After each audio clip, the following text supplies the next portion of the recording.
I hope कि ये in future also everybody जितने भी लोग हैं हमारे वो सारे के सारे इसी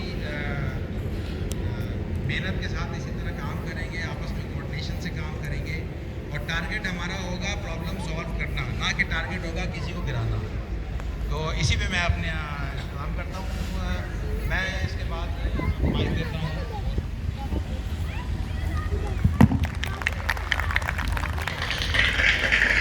बैठे ना, खड़े क्यों है? बैठे बैठे बैठे, please please please, plenty of space मिल रहा है, बैठे बैठे बैठे।